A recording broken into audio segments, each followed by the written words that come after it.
Ludmilla and Florine lingered for a while longer, taking the time to familiarize themselves with the Orc elders before heading back to Warden's Vale. Nobles normally took the time to memorize those that they recognized as local leaders and promising talents as their itinerant court made its rounds. The Orcish names made things a bit more challenging, but it was a mostly familiar routine in a strange setting. By the time they returned to her manor, it was well past nightfall.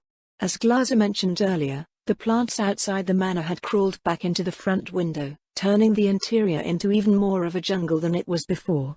In contrast to earlier in the spring, insects now added themselves to the hall's denizens, though they didn't seem to last very long.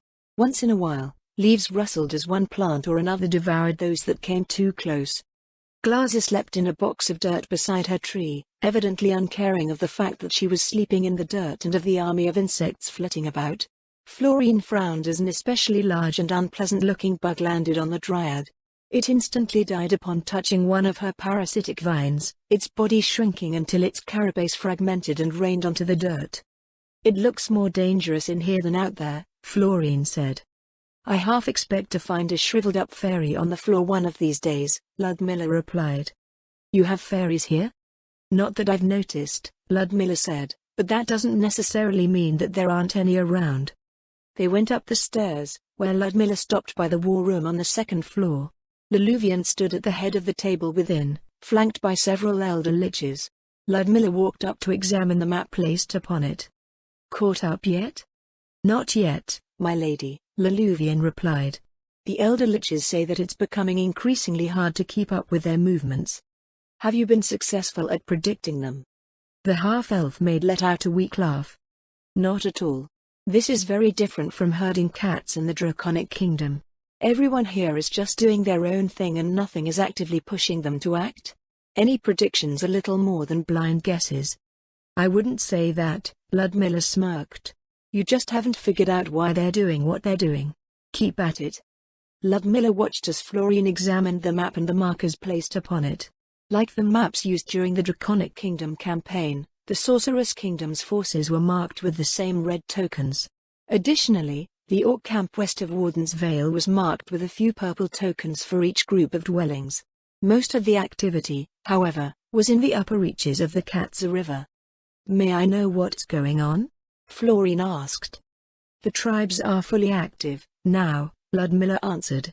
"The command staff is trying to make sense of what they're doing." "So it's an exercise of some sort?" Ludmilla turned and left the room, gesturing for Florine to join her as she entered the corridor. Florine followed Ludmilla up into her room on the third floor. "Have a seat wherever you'd like," Ludmilla said as she shut the door behind them. Florine went over to the long pine desk on the northern side of the room. She placed her infinite haversack upon it before pulling out the chair at the desk and flipping it around. "It may sound like an exercise," Ludmilla told her as she activated her crystal of silence and placed it on the end table beside her bed, "but what's happening out there is real. I still don't know what it is that's happening." "Just the usual seasonal activities." Ludmilla lay back on her bed and stretched. "The tribes of the upper reaches are preparing for war." "War? But..." Ludmilla smiled slightly at Florine's uncomfortable reaction. "That part of the law hasn't changed, you know," Ludmilla told her. "I know, but when has it ever happened?" Violent conflict between nobles was permitted in certain situations, most of which involved disputes over rightful territorial claims. War could also be waged as a punitive act, but such wars were generally not worth the cost. Most disputes were settled in court, employing measures that didn't directly damage infrastructure or result in loss of life and industrial productivity. Wars could also be waged against external opponents, though those generally happened between a fief and its tribal neighbors. The commissioning of adventurers could technically be described as hiring mercenaries for those conflicts. As a civilian noble with a gentle disposition, Florine would always favor trying to talk things out. "Are the tribes expanding your borders?" Florine asked. "I believe Ook is up in the mountains," Ludmilla replied, "but most of the fighting is happening between the tribes. But this never happened when I was working in the north." "The king's peace was probably being enforced," Ludmilla shrugged where she lay.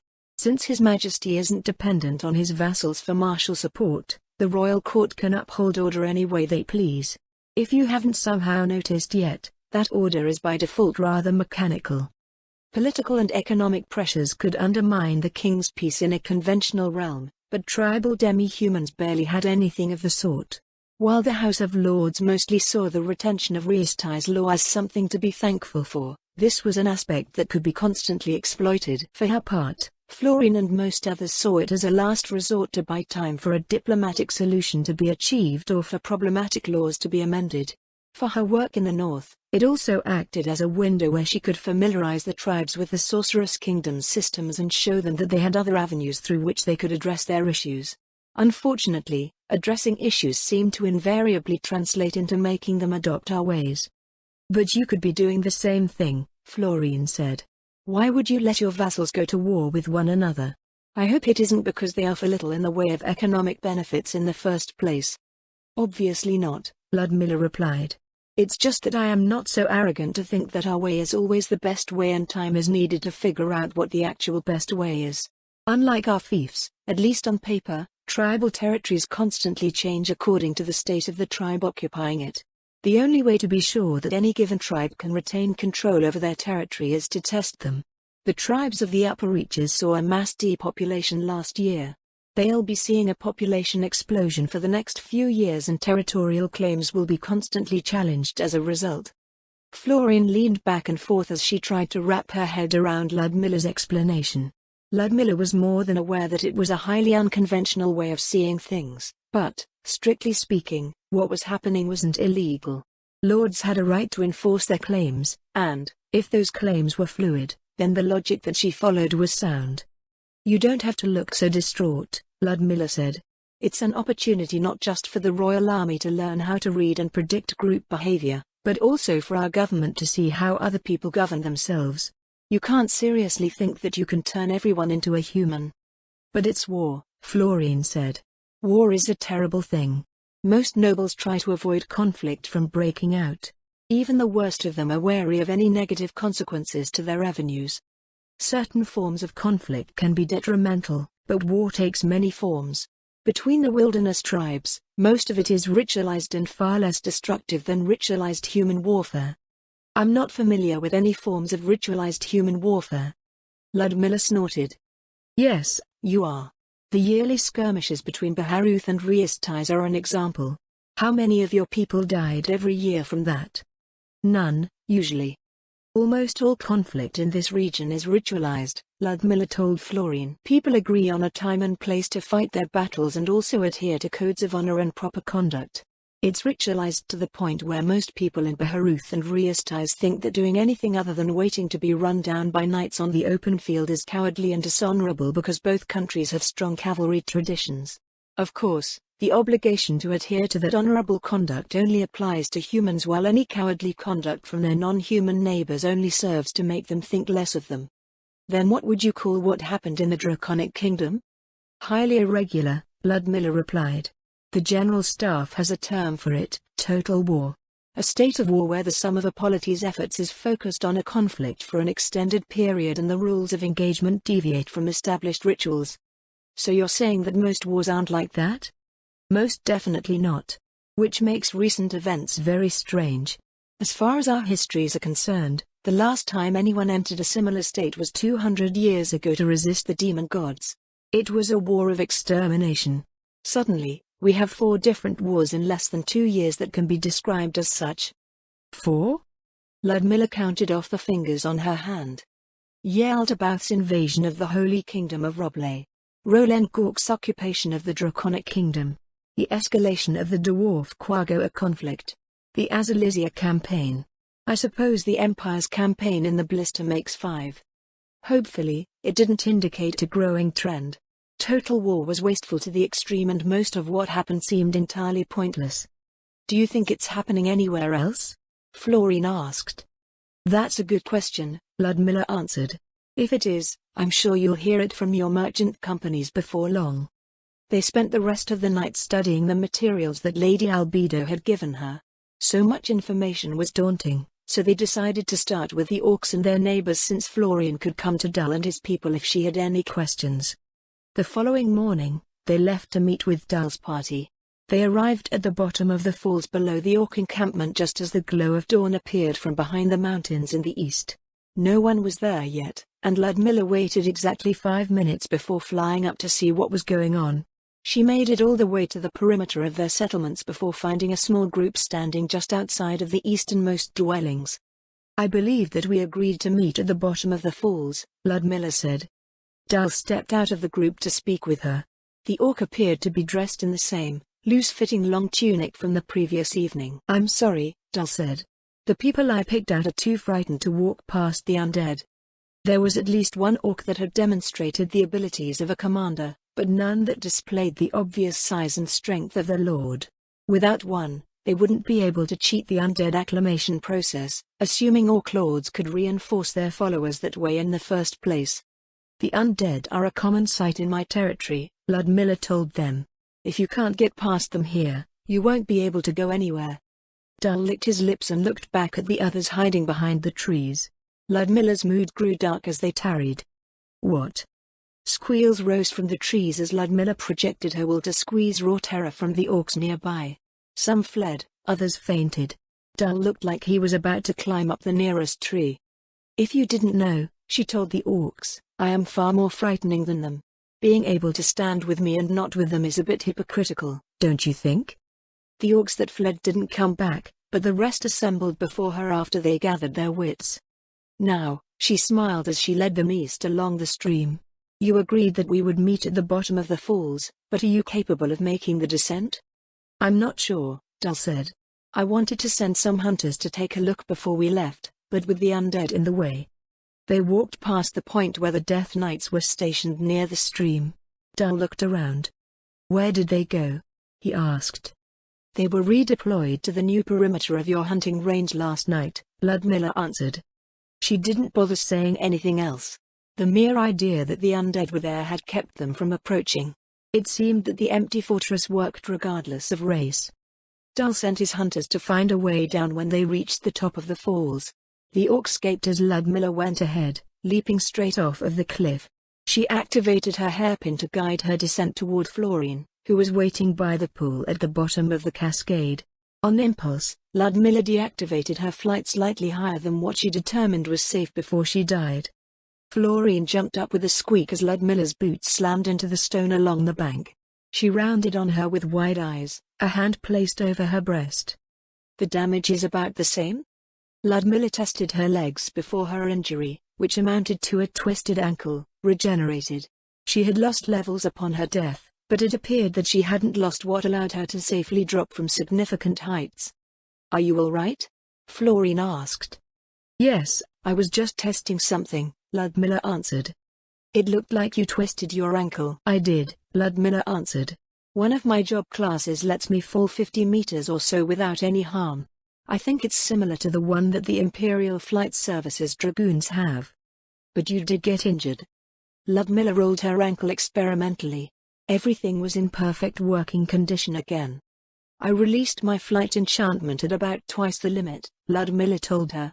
"The way the ability works seems to subtract the 50 meters from the 100 meters, causing me to take the equivalent of 50 meters worth of falling damage minus my innate damage reduction. I'm not sure I got all of that, but I do recall Leanne doing all sorts of crazy testing when we first received our equipment.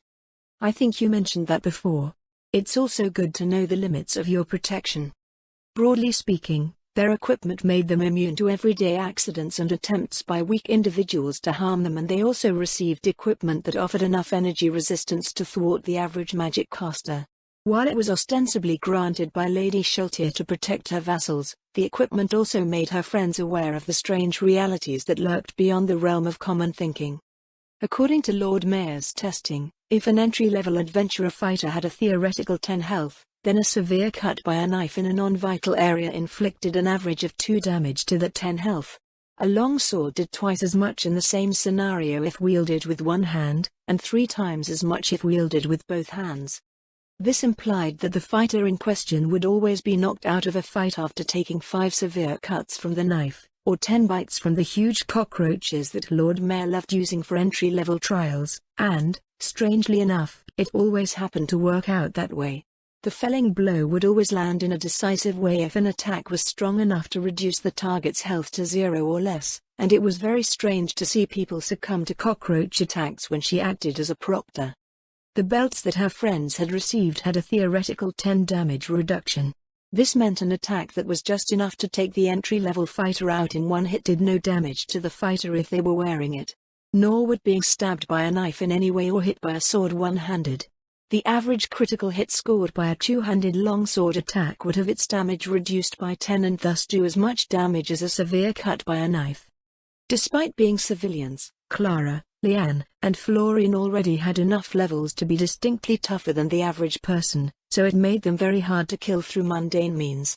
The shadow demons guarding them would kill their attackers well before they were in any danger. Of course, damage reduction applied to any type of damage that qualified to be reduced. A rockfall would likely do no damage, though it might still trap them. Arrows would bounce off of them and they could walk away unharmed after being struck by loaded wagons. Falling from high enough to break their legs might only result in minor discomfort. "Where are the orcs, by the way?" Florine asked. "Trying to figure out how to get down," Ludmilla answered. "They were too frightened of the undead to leave their encampment." "But I thought you sent them away last night." "I did." Florine looked up the cliff with a frown. Ludmilla spotted the orcs a third of the way down, cautiously picking their way down the slope. They didn't appear to have any racial abilities that allowed them to negotiate difficult terrain more easily. A half hour later, Dull's party stood panting along the banks of the pool. Ludmilla gauged their condition with a dubious eye. "If you're like this coming down," she said, "will you be able to make it back up?" "They're mostly regular villagers," Dull said. "Our hunters shouldn't have a problem going back and forth once they get strong enough." "How long do you expect that to take?" Ludmilla asked. "A decade or so in peaceful times," the orc answered. "If raids are frequent, it would be much faster." "I take it that this isn't the normal spread of strength for your tribe?" Dull signed, rubbing his bald head with a big-fingered hand. "Not at all," he said. "It's that cursed Yaldabaoth's fault. His minions came around gathering the strong for his war against the humans. Our warriors and hunters refused to fight in an unjust war, so the fiends butchered them all and imprisoned the rest of us for their amusement." "You're significantly stronger than the average villager," Ludmilla noted. "I was captured separately," Dull said. "A good 2 seasons before the others when Yaldabaoth first appeared. I ended up joining them because Yaldabaoth's fiends threw every orc they had into a single internment camp after the war started." "I see. In that case, I'm going to relocate your encampment a dozen kilometers or so down a valley. There's a road along the river there with wagons you can use to get back and forth from Warden's Vale." "Wagons? Is there something wrong with that?" "It has nothing to do with you, specifically," Dull replied. "It's just that the first time we saw wagons, they were used to transport cages filled with our people. A miserable memory." "Well, if it helps," Ludmilla said, "you should know that traveling in the wagons here is probably much more comfortable than those cages. I don't mean to downplay how your past experiences might have affected you and your people, but shouldn't you have a warrior culture?" "We do," Dull said. "Normally, we take good care of those who become scarred by their experiences, but this was just too much. 90% of our people were callously slaughtered after being toyed with. Every one of the survivors is a victim of Yaldabaoth's fiendish cruelty. I will see what can be done. This way, please." Perhaps this was another reason why the orcs had been placed in her care. Perhaps the most damning thing about Reestize's dominant culture was how those haunted by their experiences effectively became invisible to everyone. The Empire, at least, had inherited the culture of the martial nobility in the Imperial Army, and the army took care of its own. The problem was that she was the only one left of her own martial culture. It took entire communities to cultivate the resilience necessary to shrug off the effects of those experiences and to heal any scars that did form. Ludmilla intended to reintroduce her culture into the Royal Army over the next generation, but, now, she was suddenly charged with thousands of war-scarred refugees. "Out of curiosity, Florine, how would you handle this?" "I would let them live peacefully so they could recover from their ordeals." Ludmilla sighed. "Why the sigh?" "I was just reminded how different you civilian types are." "So it was the wrong answer?" "Yes. But I understand that it wasn't provided out of malice. Merely ignorance." Ludmilla pondered a solution to the problem as they made their way to the main road. Maybe Lord Demiurge could help. I can't figure out what was wrong with my answer. Running and hiding from one's demons doesn't do anything but make things worse. Your solution does nothing but lock them alone in a cage to be tormented by the past for the rest of their days. Then what's the correct answer? To move on, one must face their demons. They must fight them and prevail. 4 passenger wagons awaited them on the road running through the windbreak. The orcs stopped and stared. As you can see, Ludmilla said, there aren't any cages. That may be true, Dal said, but everyone here uses them to get around, Ludmilla said. We're already behind schedule, don't force me to throw you in. Dal and his followers reluctantly entered the wagons. Ludmilla bid him to be seated in the front beside her. He tested the cushioned seats before settling down. It's strangely warm in here, he said. This model of the passenger wagons comes with magical temperature regulation, Ludmilla said. The cabin will stay like this no matter how hot or cold it gets. Worried noises rose from behind as the wagon got underway. Ludmilla frowned as Dal's fingers dug into the seat. Please don't put holes into the furniture, Ludmilla said. We're going too fast. Did you just ask to go faster? No, this is fine. The orcs released a collective sigh of relief as the wagon slowed near one of the villages. Then, they cried out again as it accelerated on the other side. I'm beginning to wonder if it's my people who didn't think much of this, Ludmilla muttered. Kids fought for spots in my domain when the wagons first started running, Florine said. Some of the adults, too. Ludmilla looked over at Dal. He clearly wasn't having any fun. Do you have any questions that aren't can we slow down? How long is this going to go on for? Until we reach the harbor, Ludmilla rolled her eyes. You can already see where it is across the lake. The orc forced his gaze forward to where the road descended to cross the dam. Thankfully the others eventually grew silent, as well. This strip of grassland, Dal gestured to the sides of the road. What is it? It's farmland, Ludmilla replied. My human subjects live in the villages overlooking them and the grasses that you see are crops being grown for food. There are people other than humans here? And the undead? Of course. The marshy islands to the north are inhabited by lizardmen. The rangers and druids that I mentioned yesterday live in the mountains. Hundreds of tribes of goblins, ogres and trolls live in the highland basin upriver. Also, undead aren't just one race. Dal gave her an odd look. Most people likely thought as he did and she doubted that the undead cared about how the living categorized them. Still, she thought it was essential to make the proper distinctions. They crossed the dam and made their way through the citadel area, turning left at the main intersection to the harbor. The orcs' attention was riveted to the formations of undead in the army base sparring and performing drills. There are so many, Dal breathed. How are there so many powerful undead here? They are all servants of the Sorcerer King, Ludmilla replied. Soldiers of the royal army. How common are undead in the Abelian Hills? Florine asked. Rare, Dal answered. We get weak skeletons and zombies once in a while. Most of the hills aren't burgeoning with life, so we must be careful where and when we come into conflict with our neighbors or face the consequences. The carriage stopped in its usual lot in the corner of the village square. Her subjects watched curiously as the orcs staggered out. Some of them wobbled on their feet while others collapsed to the ground. This is going to be one embarrassing memory for you, Ludmilla said. More like terrifying, Dal replied. We won't be long for this world if we have to make this trip all the time. I suppose we'll have to see how that goes, Ludmilla smiled slightly. Now, this is the harbor village. It is the hubs for trade in my territory, so you can find anything that you need here. What do we trade in, if not slaves? Don't the dwarves that you trade with not also trade in coins? Florine asked. No, they only accept slaves. Florine frowned. She was doing that a lot lately. What sort of economy is that? You're asking me? Well, from a strategic standpoint, the dwarves would supply their preferred customers with equipment so they can dominate their respective regions. It's a dependency that can be exploited to shape the balance of power in the Abelian Hills. That sounds like something Liane would say. She wouldn't do it though. She hates slavery. But if she didn't, she would do it as much as she could. Unlike those dwarves, Ludmilla told Dal, the people here trade in coin and will also barter. Once the needs of your people are met, You may trade the surplus from your territorial management here. So leather, herbs, medicine and such? We did that between our villages back in the hills. That's right. Wait, we went through that big discussion about the evils of trade and now you're telling them to trade? It wasn't about the evils of trade. Just to be certain, Ludmilla said. You won't overburden the land with your activities, yes? Of course not, Dal scoffed. Anyone that does so is the greatest of fools. Back in the hills, if anyone went to excess with their hunting and raiding, they would be destroyed by a coalition of their neighbors. Ludmilla sent Florine a pointed look. See? You're going to have to explain this all to me again before I head out there.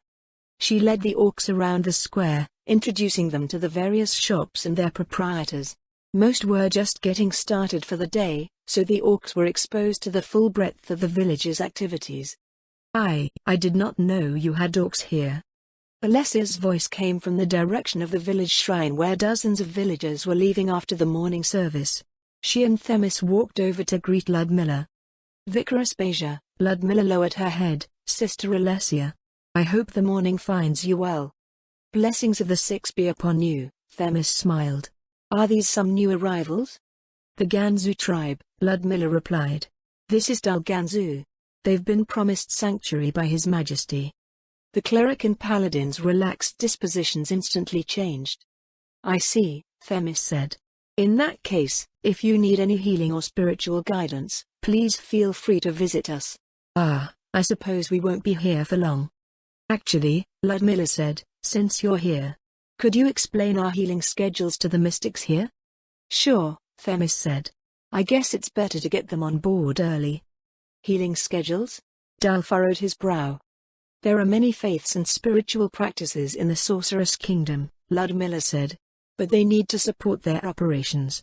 They've come up with regulations for that. Speaking of which, there are many rules that I am obliged to familiarize you with. Yo, Baroness. I heard that you just got back yest. The imposing figure of Chief Ises filled the doorframe and froze. His gaze went down to the orc on the floor of Ludmilla's hall. Oh, good, Ludmilla said. I was just starting to go over the basic laws and regulations with Dal here. Would you like to? Chief Ises vanished. Florine blinked and rubbed her eyes. It seems that he's gotten stronger, Ludmilla noted. He wasn't able to run away that quickly before. Do Ludmilla's vassals usually run away from her? And is the reason why they get stronger to escape her? Florine couldn't deny the possibility. Maybe that was too much to take in all at once. Florine idly stroked a vine that had crawled up onto her lap sometime during Ludmilla's lecture. Both Chief Ises and Dame Verilyn survived, Ludmilla told her. How many times did they faint? She imagined the limp tail of a comatose frost dragon sticking out of the manor window. While it was undeniable that Ludmilla's way of conveying herself to other races was efficient, she was also about as tactful as a falling tree. Then again, there was little appreciation for human eloquence when it came to dealing with the wilderness tribes. On the floor, Dal stirred and pushed himself up onto an elbow. What happened? We were talking about the common law of the Sorceress Kingdom, Ludmilla said. The orc rubbed his jaw. He had fallen straight forward and onto his face. Florine was worried that he might have broken his snout, but it appeared that he had landed differently from how she thought. That's right, he said. Something about tribute? Except different tributes go to different places and do different things? Your people don't have taxes, Ludmilla said, so tribute is the closest approximation. You'll come to understand their workings in time. My primary concern was to avoid any accusations of dishonest trade and what might result from them. As far as the orcs were concerned, trade was an uncomplicated thing. They exchanged their limited surplus for what they needed and that was it. There was no regulation, no infrastructure, and no security that required taxes to maintain. The orcs had no idea what accounting was and they lacked advanced inventory management skills. Reading, writing, and arithmetic were non-existent. Everything was done off the top of their heads without the benefit of human-style education. That being said, they didn't seem to commit much in the way of errors, if any. Each orc did what they were supposed to do according to what they were, making it a testament to the job class system and how it worked even without the trappings of human society. It's a good thing they can't read and write.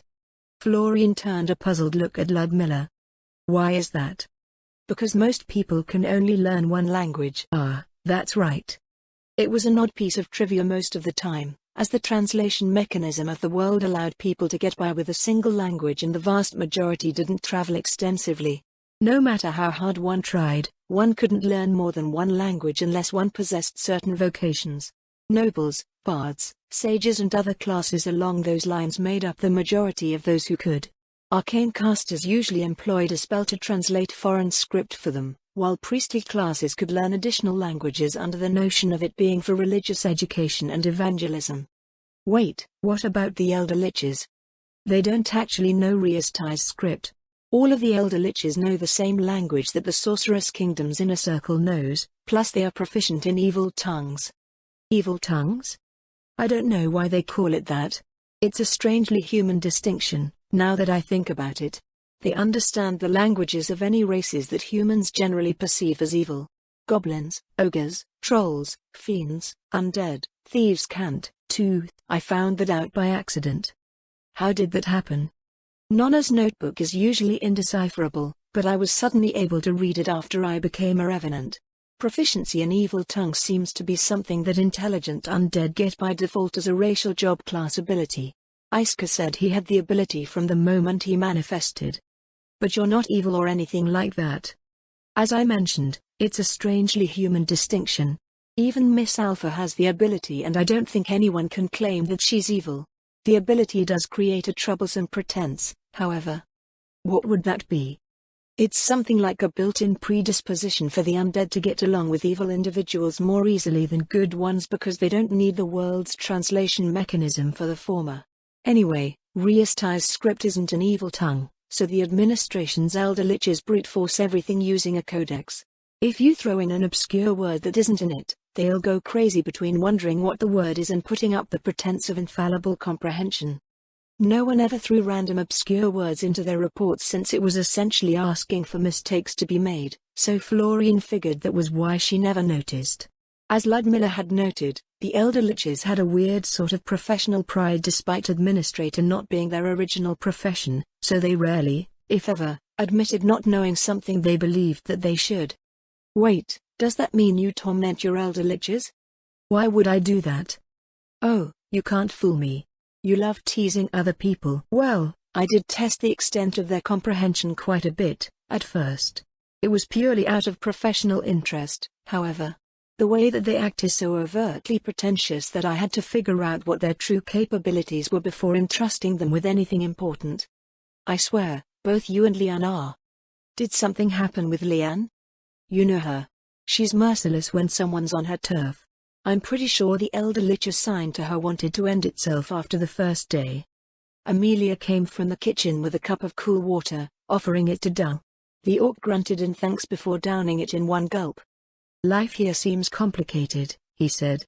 I fear that my people may cause trouble as you suggested. We're honest, straightforward folk. You'll find that things here are straightforward as well, once you get used to them. If anything confuses you, you need only ask about the details. The bulky frame of another orc filled the front window. Ludmilla sent a pointed glance past Dal's shoulder and he turned around. What is it? Just making sure you aren't causing any trouble, dear. I'm not a kid anymore, mother. You're welcome to join your son, Ludmilla said. You may do better than he has. He's fainted once already. Dal made a confounded noise. Responded with something between a chuckle and a series of grunts. He's still young, she said, so you'll have to go easy on him. If QRS were here, I'm sure he wouldn't have any trouble keeping up. Florine nodded slightly at the implication. The former lord of the Ganzu tribe was one of the strongest in its known history.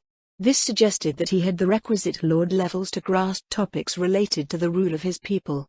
Ludmilla had probably invited to join them on the suspicion that she might have them as well, though she couldn't be sure as she wasn't familiar with the intricacies of their society. In that case, Ludmilla said, let's take a walk outside while we speak. They filed back outside into the crisp morning air. The sun had just risen over the peaks, casting long shadows over the village square. Orcs were wandering around in small groups, watching curiously as the human citizens went about their morning business. How similar is this village to those of your own?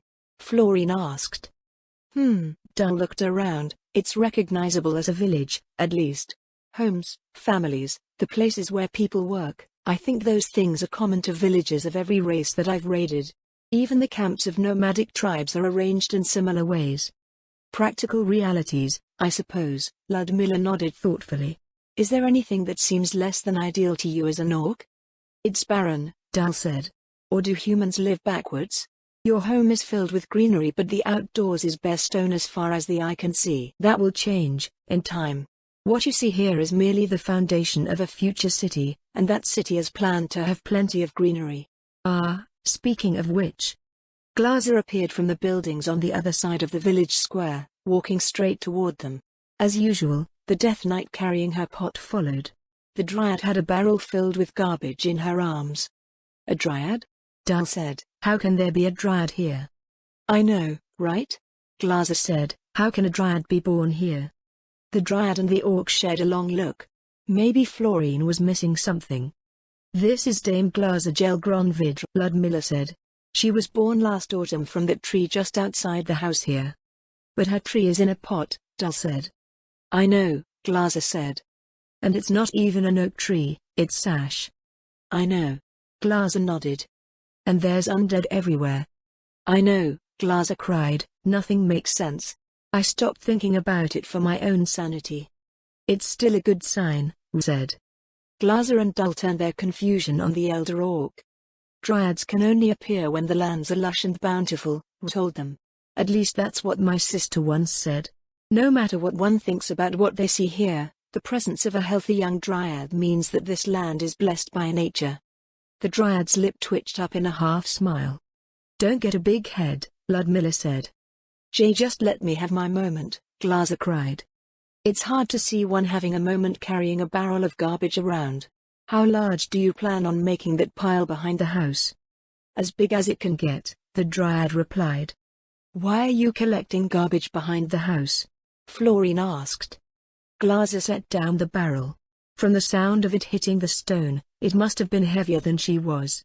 The dryad stuck her hand straight inside, pulling out a handful of food scraps, broken wood, tattered cloth and stale straw. I'm making dirt, she said. City dirt. City dirt? Lord Mayor called it something else, but that's basically what it is.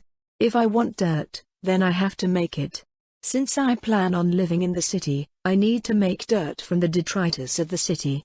Thus, city dirt. Yup. I haven't made much yet, but there are things I need to figure out. What critters I need to help break it down, the ideal temperature, how much moisture is best. Won't a big pile of garbage smell? Florine asked. The dryad sniffed at the assortment of waste in her hand. Smells fine to me. It's way better than smelling the rocks. Oh, if you're talking about the rotting smell, that's only a problem at first. Because my sense of smell will be ruined after a while? No, Glazer shook her head, because what makes it smell won't be able to collect to make it smell. If something smells, that usually means you're missing whatever stops it from smelling or there's a shortage of it. A piece of the system isn't there in sufficient quantity. She gestured at the barrel on the stone in front of her. For example, this is what the villagers store behind their houses, but they keep it in closed containers and we're in the middle of a barren wasteland that's not a wasteland. A barrel like this becomes an incomplete system and the products that go to the missing step collect. That's what you smell as rot. It's something that you can't eat, but the critters that eat it aren't there to make sure it doesn't pile up. When the food goes through enough steps in the system, it becomes what most people recognize as dirt. Florine glanced at the others. She appeared to be the only one that didn't know what Glazer was talking about. The dryad picked up the barrel again. Anyway, she said, that's what I'm doing with this. I can't deal with the whole village's refuse until the system is large and complex enough to handle everything that the people here can throw at it.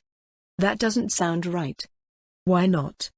The more complex something is, the easier it is to break, at least that's what Leanne says. Glazer gave her a funny look. That's wrong, the dryad said. The more complex a system is, the more robust it becomes. A forest is more resilient than a potted plant.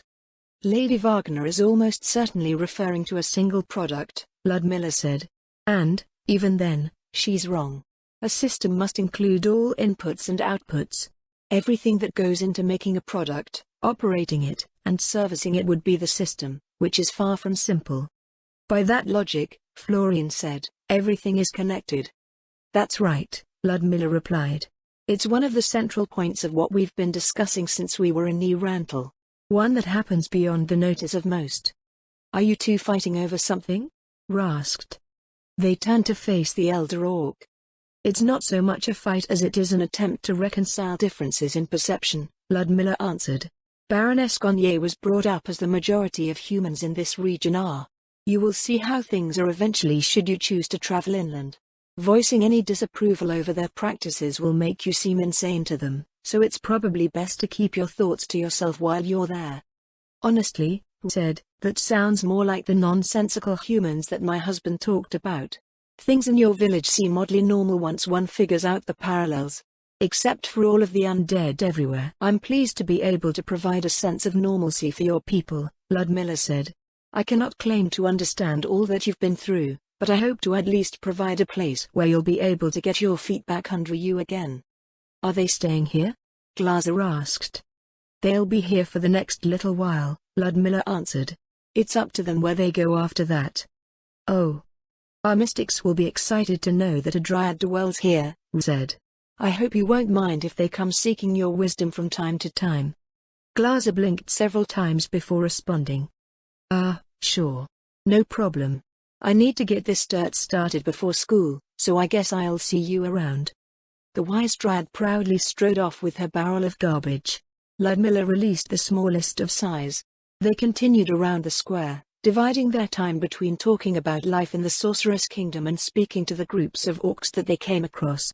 On the east side of the square near several of the shops, Lida and Dida split off from their group and came toward them. Mama, look. Lida held up a naked dagger. Dal frowned down at the blade. That's a nice dagger, he said, but what's the pommel supposed to be? A roar. A roar? A bear. Dal looked over his shoulder at Ludmilla and Florian. Do bears look like that here? A certain type of bear does indeed look like that, Ludmilla replied. Is that so? See what I mean? All right, maybe you're right.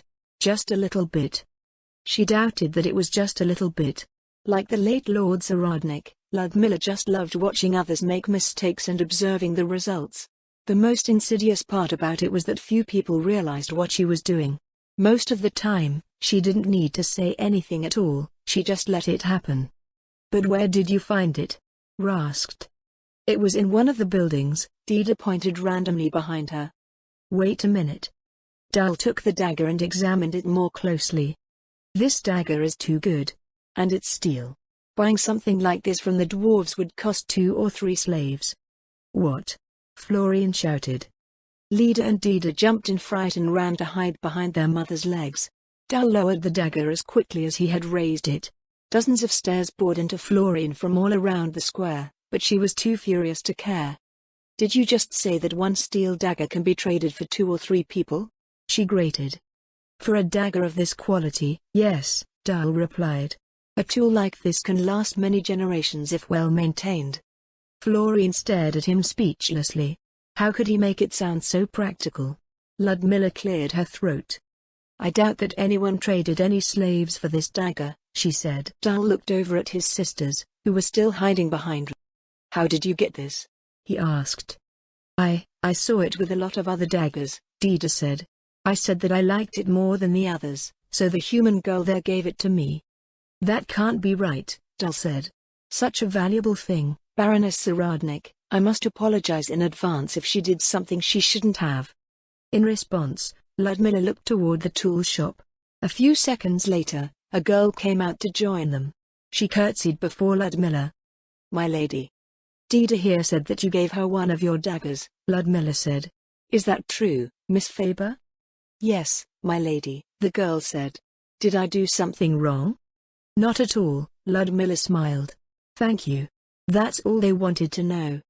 The girl curtsied again before waving to Dida with a smile and returning to her shop. Dida shyly waved back, though the girl's back was already turned. Satisfied? Ludmilla asked. Yes, Dal said. Sorry for the trouble. I'm not familiar with your race, Ludmilla said, but is it natural to suspect one's own siblings of wrongdoing? No, of course not, Dal said quickly. It's just that I've seen things. I meant what I said about us being honest, straightforward people, but under Yaldabaoth, what we went through, what we were forced to do and what people turned into because of it. I don't think I can ever see things the way I used to. But your days of trading with these dwarves were before Yaldabaoth, weren't they? Florine asked. Well, yes. It's unquestionably a dagger excellent enough to be passed down as an heirloom. It's unthinkable to ask for something like that without offering something in exchange. Miss Faber was probably pleased that Dida liked it, Ludmilla said. She made it herself, after all. Dal looked at the dagger in his hand, then toward the tool shop. That little girl made this? But this is something that a master artisan amongst the dwarves would make. Miss Faber is skilled enough to consistently produce masterwork items, Ludmilla replied. While we may bear some similarities to the dwarves that you're accustomed to dealing with, you will probably find that we're more different than alike. The dwarves they dealt with sounded utterly atrocious. They seemed nothing like the Azalisian mountain dwarves beyond being recognized for the quality of their metalwork. Are you all right? Florine looked up from her thoughts. I think so. I still don't get how people can be pawned off for anything, never mind so little. Well, you heard it yourself. It may be a nice dagger to us, but it's good enough to be a valuable heirloom to them. The cost of a few prisoners taken in their raids probably seems like a good deal. I hope they don't go crazy when they find out they can trade a stack of deer hides for one. If there's one thing that I should say, Ludmilla said, it's that you should stop viewing things in terms of their value in slaves. Those exchange rates are invalid here anyway, and it may make everything seem ridiculously cheap. What is that dagger worth here, for reference? Dal asked.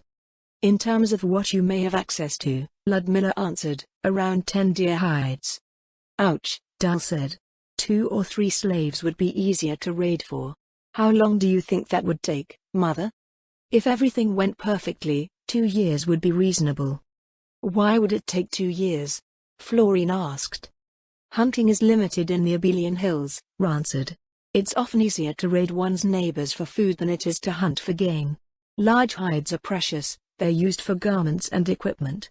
Depending on what one has to replace over a season, one may not have any to spare. Going by that, maybe it was easy for them to see people as a commodity, but it didn't make it right. Had she been placed in charge of hundreds of tribes that thought the same way? How could she facilitate a smooth transition to the Sorcerer King's rule? There were some things that the Sorceress Kingdom wouldn't budge on, but Florine didn't want to thoughtlessly pave over their new citizens' values and customs. How long would it take, in your territory? Dal said. It's not a fair comparison, Ludmilla said, but a single novice hunter can easily do it in a week. Dal, and several other orcs who had stopped to listen into the conversation gaped at her. As I said, Ludmilla smirked, it's not a fair comparison. The lands here are far more bountiful than lands south of the mountains, so the population densities for everything are far different. One forester's range is 20 square kilometers and there are roughly 32 deer per square kilometer to manage. Hunting 10 deer a week will keep the population stable. And you allocated 1,000 square kilometers to our people, nodded. Our hunters will take time to accustom themselves to the new land, but it's enough to cover half of our population's food needs and give us a hefty surplus to trade once the basics are covered. Since you say that we should be able to support ourselves with that land, I assume you mean to have us trade our surplus here? That's right, Ludmilla said. Not only will you have food, bone and hides from the beast populations that you keep in check, but also herbs and other alchemical reagents. It's enough to achieve a quality of life similar to that of the residents of Warden's Vale, though the shape that your lifestyle takes is mostly in the hands of your people. Dal, and the orcs all around them remained silent after Ludmilla spoke. I don't know what to say, Dal said. This is more than we could have ever hoped. Thank you so much for your generosity. Thank His Majesty for granting you sanctuary, Ludmilla told them. For my part, this arrangement is the same as I would offer any population of foresters. You are not being shown any particular favor, you are being treated as tenant foresters for the duration of your stay and I hold the same expectations of you as I would with any other. I see, Dal nodded. Honestly, I would feel terrible if we were the only ones benefiting from this arrangement. I guess we should give this talk of rules and regulations another go. That will have to wait, Ludmilla replied. I have an appointment to keep with the expedition in the upper reaches. Actually, would you like to come? We may not know where your father and the members of the Ganzu tribe that were with him are, but I can at least show you where I last saw them.